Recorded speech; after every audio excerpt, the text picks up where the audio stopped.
So you love kids entertaining, you really want more shows, but you don't know how to market yourself?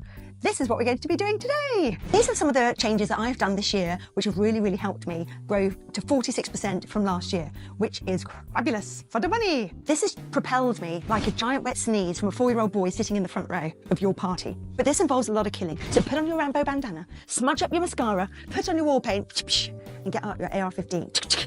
Because this involves a lot of killing of your own business. And let's start with killing your babies. So in my business, we do character shows, sports parties, pamper parties, toddler parties, magic shows, disco parties, basically anything that sells we will do. The main ones that give me the bread and butter are the disco shows, the magic shows, and the character shows. What is easy is that all of the above are the easiest to train someone in, which is fabulous.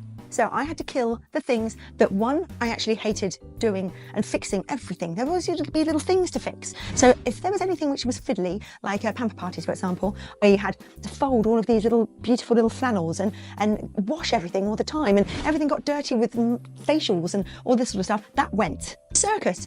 So much stuff. Balance beams, spinning plates, the things that got lost and broken, all these sorts of things, that went as well. Goodbye, circus shows. Sports parties. Great, but do you know what sports parties have? Mainly a whole bunch of children, mainly boys, who are just running around acting like lunatics. Always not the easiest type of demographic to do a party to. So we changed that up as well. Because also we had things like 30 footballs. You had to keep blowing up all the time. It was just driving us nuts. We had more hula hoops coming out everywhere. I don't even know how to hula hoop. We had craft parties where I had individually embroidered beautiful super party heroes on lovely little red aprons for the children to wear, where they got pen on it, it wouldn't come off, and then they looked dirty after 2 goes, and that one cost me about $70. All of these tiny little things just went out of there.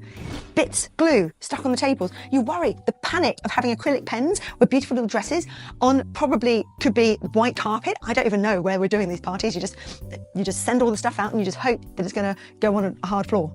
The toddler parties. Trying to flog a toddler party is a nightmare. Flogging is fine, but I don't know if flogging's an English word, but you know, selling a toddler party. So not like this, you toddler. So anyway, toddler parties. Whole concept was really good. Blowing bubbles, singing some songs, playing with some puppets, all of this. But do you know what toddlers really want to do? They want to crawl off. That's all they want to do. Crawl around. Don't care if you've got a set to run. They just want to disappear. It was far too hard to have the set little thing that you were going to do. This time I'm going to be singing this song. This time I'm going to be doing the guitar. All of these things. No, goodbye toddler parties. So in place, this is what we did. We cracked down on all of those things. Smash, smash, smash, smash, smash. We didn't want any of those. We made the disco party much, much better. We made the magic shows 10 times better with beautiful backdrops. By the way, I get them from magicbackdrops.com. It's a really cool place. And we focus more on the character shows, not a million more different types of characters, no, because everybody wants the same thing. So instead of one particular superhero that we love, we bought 3 different costumes of that same superhero. The ones that go out, that's the ones we go for. The second thing we did is we killed the AdWords agent. Is in the back garden. What I did in the past is I would just pay somebody else to do that part, the AdWords, all of those things. It was at one of those marketing agencies.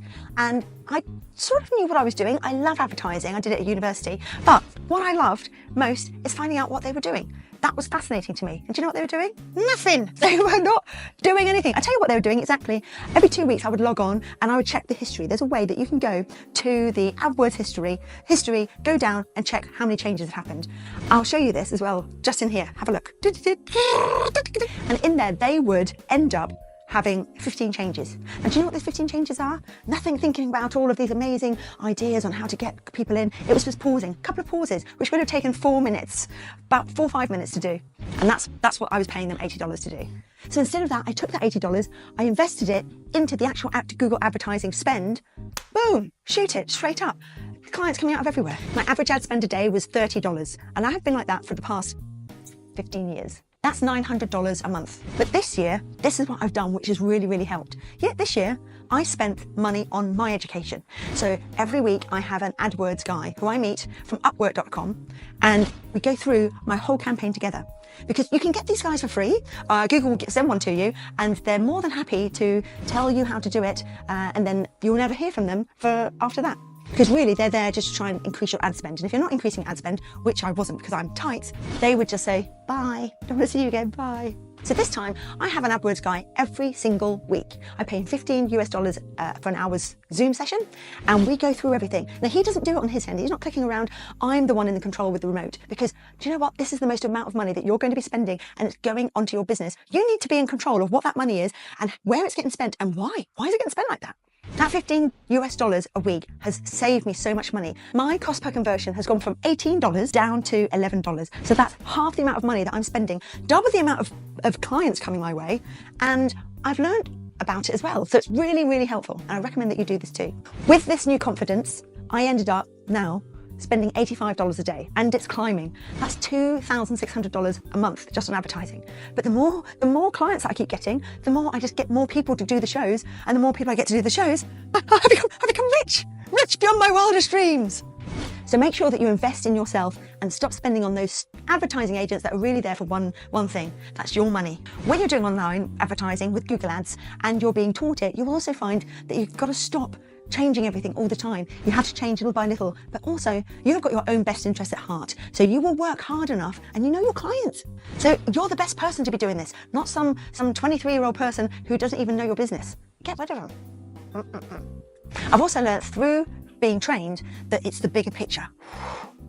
Some days you'll get one conversion for $50. Other days you'll get 12 conversions for $11. Again, a conversion is somebody filling out your form. So normally look at it over 30 days. I'll make another video on this. So follow me in the link in the description below. And what I'll do is I'll make a video just on AdWords so that you can see where I was going wrong and you can learn from it. Don't do the same mistakes that I did. You can do this without wearing the same scar. The other killing that I did was I killed my hosts. They're a host that you will absolutely love working with. They will just be just like a mini you, duplicated. They really love working with you. They're so polite on the phone. They get 5-star reviews. And then there are those ones who are just doing it just for something to do on a Saturday, get some extra money. Those are the ones that you have to kill. They don't come back at me and do kill them. Just bye. The reason why I kept hanging on to these people is because it would cost me about $400 every single time I wanted to do an advert just to find some people to come in. And even then, sometimes those adverts don't even work. I thought, well, this is better than nothing. They're doing the shows. They're still getting 5-star reviews. I don't know how they're getting 5-star reviews. Until I saw a lecture from Dan Kennedy. Now, Dan Kennedy is this man. He is the grandfather of marketing and advertising, the great-grandfather of long-form sales copy. And he says in this lecture on YouTube somewhere that don't hire somebody that you are going to eventually fire, because you're just wasting your time. You're literally hiring somebody just to eventually fire them anyway. And I'm like, good point, Dan. I'll do that. So, hire slow, fire fast. You need to write an amazing advert that gets as many people in as you can, like fishing. Fish. An advert that turns lookers into those people that are knocking down your door, begging to work with you. Your killing spree number 4 is to kill your friends. Jim Rohn once said, you are the average of the 5 people that you spend the most time with. The people that we're spending the most time with are influencing us more than we realise. So, I need you to go out and change your friends. This is easier said than done because we actually like our family and friends. So what do we do then? This is what you do. You just find them on the internet. Now, I don't mean going onto Tinder and finding a whole load of dark, weird strangers with whimsy dreams. Your partner's probably not going to like that. But I mean leaders in business and advertising and communication, all of these people, they need to be your friends. Where'd you get them from? Easy. Books. YouTube. I'm going to tell you my friends, and you can be their friends too, because they're just like that. They're nice people. Alex Hormozy. I love this guy. Looks like a lumberjack. First time I saw him, I thought, who is this guy? If you follow him, oh my goodness, you are going down the right rabbit hole, my friend. You've got Dan Kennedy. Old school man. Don't really agree with the way he looks at life, but who cares? I love his marketing. I love his advertising. You've got the fast and furious Russell Brunson from ClickFunnels. ClickFunnels is like landing pages, different landing pages that you can test out things. But that guy, he's so inspirational. He's just come up from nothing. All of these guys have come up from nothing. And my personal Australian favourite, Vin Jiang. Also, another magician. La la la. And Gary Vaynerchuk. Gary Vaynerchuk started off doing these videos and just skyrocketed to success with ease. Actually, that's rubbish. He skyrocketed to success because he's a bloody hard worker. Like this video. I listen to every video. I listen to their audio books, their podcasts. I mark things so I don't forget them. I go home and write them down. just like they're my friends. We have a just one-on-zero chit-chat with each other over a cup of tea. They don't even know it, because kids entertaining is just a small business. And what we're trying to do is make kids entertaining mixed with money. And they know about the money side. I know about the kids entertaining side already. I don't need to know any more about that. I need this side here. As you remember, of course, show business, the business side must be much bigger. The word is bigger, therefore it must be bigger. My main focus in my business is to make money. And these people show me how to make the money. Number one, you have no business if you cannot sell. 2, squeeze every drop out of that one client that you've got. Don't waste your time and money trying to find extra clients when you can just take that client, give them a good old squeeze and see if there's anything else that you can offer them in return for the money. And number 3, you are in this for the long run. This is a patience game because you're only going to get better through all of your failures. As Miley Cyrus says, it's not the mountain, it's the climb. Glad I'm not a singer. I won't be selling anything as singing. Number 4 tip, emotions sell, not logic. And number 5, which I only recently realised, is that you don't have any competition. The only competition is yourself. And the final thing that I learned to kill is my content. Look, you need to go back through your website, just look at it. You'll probably think, oh my goodness, is that there? How embarrassing. This is how I feel when I go through my website. There's things spelt badly, sentences that I've obviously forgotten what I was doing and went off for a cup of tea. So you need to take these, take your website, push it all through AI, just Chat GPT, and tell them, make this look prettier, make this sound better, make this sound more fun. And it is going to make your content pop. You with AI is going to be better.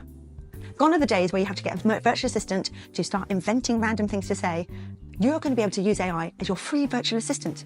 Isn't that a bargain? So those are the final things that I killed to get 46% increase in sales this year.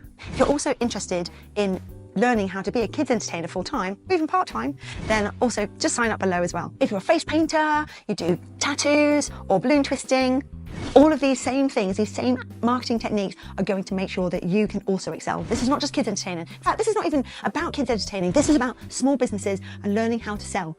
And if you do these things, I promise you, you will get great results.